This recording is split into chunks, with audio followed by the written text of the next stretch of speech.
તો સમજી લેવું કે એચઆઈવી થઈ શકે છે. એક બીજી વસ્તુ કે તમે વારંવાર ઉપયોગમાં લેવાઈ હોય એવી ડિસ્પોઝેબલ સુઈ કે સિરીઝનો વારંવાર ઉપયોગ કરો છો, બરાબર, એક કરતા વધારે વ્યક્તિને એક જ ઇન્જેક્શન આપવામાં આવતું હોય, એક જ ઇન્જેક્શનથી એક જ સુઈથી આપવામાં આવતું હોય, તો ભાઈ એચઆઈવી થઈ શકે છે. એટલે આ વાતનું આપણે ધ્યાન રાખવું જોઈએ કે કોઈને દાખલ કર્યા હોય, બાટલા ચડાવ્યા હોય તો એ સિરીઝ બદલવામાં આવે, ઇન્જેક્શન આપ્યા હોય તો સોય બદલવામાં આવે.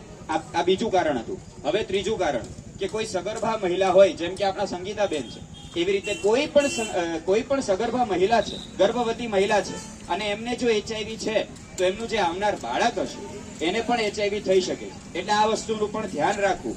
ચોથું કારણ કે તમારે ક્યારેય પણ લોહી લેવાની જરૂર પડે છે અને કોઈનું લોહી આપણે લઈએ છીએ તો ધ્યાન રાખવું જોઈએ કે જે લોહી આપણે લઈ રહ્યા છીએ એ એચઆઈવી પરીક્ષણ કરેલું જ લોહી હોવું જોઈએ. કોઈ પણ સરકારી દવાખાને જશો તો ત્યાં આ બધી વસ્તુનું ધ્યાન રાખવામાં આવે જ છે, પણ આ બાબતે આપણને જાણકારી હોવી જોઈએ કે લોહી દ્વારા બહુ ઝડપથી એચઆઈવી ફેલાઈ રહ્યો છે. તો આ જ 4 કારણ જવાબદાર છે, બીજા કોઈ નહીં. તો હરિભાઈ, તમને શું લાગે છે કે આ 4 કારણોમાંથી કયું કારણ હોઈ શકે એચઆઈવી થવાનું? સાહેબ, કારણ તો કોઈ પણ હોય, પણ હવે એચઆઈવી તો થઈ જ ગયો છે અને મારી પત્ની પ્રેગ્નેન્ટ છે, તો શું અમારા બાળકને પણ એચઆઈવી થઈ શકે છે? અને હવે જો અમારે એને એચઆઈવી ના થાય, એચઆઈવી થી રોકવું હોય તો એના માટે શું કરવું જોઈએ?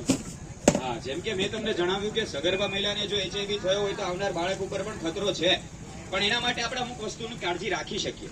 સૌથી પહેલા તો બાળક આવે એની પહેલા તમે લોકોએ, જેમ કે સંગીતાબેન, તમારો તો રિપોર્ટ આવી ગયો, તમારો બાકી છે, પણ ધારો કે તમારા બંનેનો રિપોર્ટ પોઝિટિવ આવ્યો છે તો તમારે દવાખાને જઈને આઈસીટીસી કેન્દ્ર જઈને એઆરટી નામની દવા આવે છે. જો તમને એચઆઈવી વાયરસ તમારામાં આવી ગયો હોય તો એઆરટી નામની દવા તમે શરૂ કરી દેશો. પછી એને બંધ ક્યારે કરવાની લોકો એવું પૂછતા હોય છે. બંધ નહીં કરવાની, તમે જીવો છો ત્યાં સુધી તમારે દવા લેવી પડશે. જો તમારો રિપોર્ટ પોઝિટિવ આવે છે એચઆઈવી નો તો બરાબર છે. એઆરટી નામની દવા તમે જીવો ત્યાં સુધી શરૂ રાખશો તો આમ નાગરિકની જેમ જ, સામાન્ય લોકોની જેમ જ તમે પોતાનું જીવન પસાર કરી શકશો અને બધા તહેવારોને ઉજવી શકશો.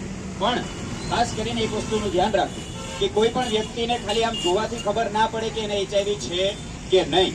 એના માટે તમારે હોસ્પિટલ જવું પડે, એચઆઈવી નું પરીક્ષણ કરાવવું પડે, લોહીનો રિપોર્ટ કરાવવો પડે. એના પછી જ આપણને ખબર પડે કે આપણને એચઆઈવી છે કે નહીં. અને આ રિપોર્ટ તમામ સરકારી દવાખાનામાં, આઈસીટીસી કેન્દ્રમાં મફતમાં થાય છે. તમારે એક પણ રૂપિયા આપવાનો નથી. તો જે લોકોએ રિપોર્ટ ન કરાવ્યો એ લોકો કરાવી દે અને આ વસ્તુથી જાણકાર રહો, બરાબર છે. કોઈને પણ હોઈ શકે છે, કોઈ કારણથી આપણાથી કંઈક ભૂલ થઈ ગઈ હોય અથવા કોઈ બીજું પણ કારણ જવાબદાર હોય તો તાત્કાલિક આપણે આપણો રિપોર્ટ કરાવવો જોઈએ, જેથી આપણને ખબર પડે. અને જો એચઆઈવી નીકળે છે તો એની સારવાર શરૂ કરી દેવી જોઈએ. એચઆઈવી વાયરસ છે, એનાથી બચી શકાય છે, એની દવા છે, પણ એડ્સ થઈ જશે, વાયરસમાંથી રોગ, એડ્સ રોગ થઈ જશે તો એની કોઈ દવા દુનિયામાં છે નહીં. જે રીતે હડકવાની કોઈ દવા નથી, રેબીસની કોઈ દવા નથી, એ રીતે આની પણ કોઈ દવા નથી એડ્સની. એચઆઈવી એટલે હ્યુમન ઇમ્યુનો ડિફિશિયન્સી વાયરસ. આ એક વાયરસ છે. રોગ પ્રતિકારક શક્તિ તમારી ઘટી જાય છે. તમને આવા લક્ષણો દેખાય છે તો તમારે સૌથી પહેલા રિપોર્ટ કરાવવો જોઈએ, બરાબર છે. તો તમે દવા શરૂ કરી દેશો પછી જ્યારે પણ સંગીતાબેનની ડિલિવરી થવાનો સમય આવશે તો તમારે સરકારી દવાખાનામાં જવાનું અને સરકારી હોસ્પિટલમાં ડિલિવરી કરાવવાની. એના પછી તમારા જે તે ડોક્ટર હોય ત્યાં એ તમને જે પણ સલાહ આપે એ પ્રમાણે તમે તમારા બાળકની કાળજી રાખશો તો આપણે એચઆઈવી સામે લડી શકીશું. પણ 6 મહિનાનું બાળક થશે ત્યાં સુધી ખબર ના પડે કે એચઆઈવી છે કે નહીં. ત્યારે ટેસ્ટ કરાવો તો હજી બહુ નાની ઉંમર કહેવાય બાળકને. 6 મહિના એટલે કંઈ ના કહેવાય. એ ટેસ્ટ નેગેટિવ આવે પણ ખુશ નહીં થઈ જવાનું કે ભાઈ મારા બાળક તો સુરક્ષિત છે અને કંઈ નથી. એવું નથી. તમારું બાળક 12 મહિનાનું થાય ત્યારે પણ એને દવા ને બધું ચાલુ જ રહેશે. 18 મહિનાનું થશે પછી જે ચેકઅપ થશે ત્યારે ખબર પડે કે ભાઈ આપણા બાળકને આપણો રોગ, આપણો જે પણ વાયરસ છે ગયો છે કે નથી ગયો. એટલા માટે તાત્કાલિક ધોરણે આ વસ્તુનું આપણે ધ્યાન રાખવાનું. તાત્કાલિક જે પણ આપણું જે નજીકનું સરકારી જે પણ દવાખાનું છે, આરોગ્ય કેન્દ્ર છે, ત્યાં સુધી પહોંચો. તમને એમ થાય છે કે ત્યાં જતા શરમ આવે છે તો પહેલી વાત કે તમે 4 આંકડાનો નંબર યાદ રાખી લો, જે AIDS control toll free number છે. AIDS control toll free number 1097-1097. તમારી પાસે કોઈ પણ ફોન હોય, એમાં બેલેન્સ હોય કે ના હોય, તમે આ 4 આંકડાનો નંબર ડાયલ કરશો, 1097 નામનો, બરાબર છે. આ નંબર તમે ડાયલ કરશો તો તમને એચઆઈવી એડ્સની જે પણ માહિતી જોઈતી હશે એ મળી જશે. અને એક બીજી વસ્તુ, ઘણા લોકો છે ને ભેદભાવ કરતા હોય છે, બરાબર, કે કોઈ વ્યક્તિને એચઆઈવી થયો છે, જેમ કે તમે હમણાં તમારી પત્ની સાથે કહેતા હતા કે ભાઈ દૂર રહે મારાથી, મારી પાસે આવીશ નહીં. તો આ બધું કરવાની જરૂર નથી. આ કોઈ ચેપી રોગ નથી એવો કે જેવો કોરોના હતો. કોરોના જેવું નથી ભૈયા. તો એની સાથે તમે હાથ મિલાવો, એને ગળે મળો, એની સાથે જમો, કોઈ પણ વ્યક્તિને એચઆઈવી હોય એની સાથે કામ કરશો, એના કપડાં પહેરશો તો તમને એચઆઈવી થઈ જશે? ના ભાઈ ના, બિલકુલ નહીં. આ રીતે ફેલાતો રોગ નથી. મેં શરૂઆતમાં તમને જે 4 કારણ બતાવ્યા છે, માત્ર ને માત્ર આ જ 4 કારણ જવાબદાર છે એચઆઈવી થવા પાછળ, બીજા કોઈ પણ નહીં.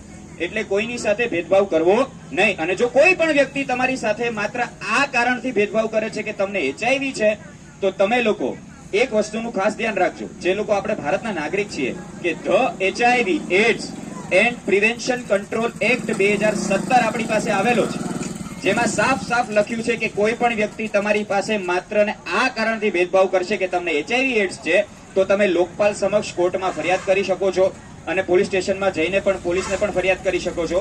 આપણા બંધારણ જે છે એમાં પણ લખ્યું છે કે કોઈ પણ વ્યક્તિ તમારી સાથે ભેદભાવ કરી શકે નહીં. તમે ભેદભાવ વગર તમારે જીવવાનો અધિકાર છે. તો આ વસ્તુનું ધ્યાન રાખવું. ને એક બીજી વાત, તમારે લોકોને ગભરાવાની જરૂર નથી. તમે દવાખાને આવશો, ડોક્ટર સાથે વાત કરશો, જે પણ રિપોર્ટ આવશે એ રિપોર્ટ તમારી અને ડોક્ટરની વચ્ચે જ રહેશે.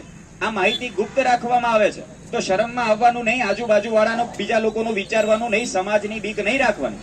આપણને કઈ રોગ આવી ગયો હોય અથવા જે પણ રિપોર્ટ આવે તો આ માહિતી ગુપ્ત રહે છે. તમે તમારા ઘરનું વિચારો અત્યારે, માત્ર ને માત્ર પોતાના પરિવારને આનાથી કેમ સુરક્ષિત કરવો, આવા વાયરસ કે આવા રોગ સામે કેમ લડવું, આપણે એ વિચારવાનું હોય. બીજાની જેમ ગભરાઈને ઘરમાં બેસી રહેવાથી કઈ નહીં વળે. આ બધી માહિતી આપણને મળે છે તો એનો આપણે સદુપયોગ કરીએ.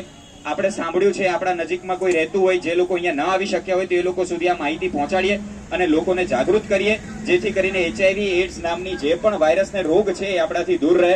તો હવે તમે સમજી ગયા તમારે શું કરવાનું છે? હા ડોક્ટર સાહેબ, અમે સમજી ગયા છીએ અને હું મારો રિપોર્ટ કરાવી દઈશ અને ત્યારબાદ અમે દવા પણ ચાલુ કરી દઈશું. અને જ્યાં સુધી તમે કહેશો તો લાઈફ ટાઈમ અમે દવા લઈશું, પણ અમારા બાળક સુરક્ષિત રાખીશું. તમારો ખૂબ ખૂબ આભાર. અને અહીંયા ઉપસ્થિત જેટલા પણ ભાઈ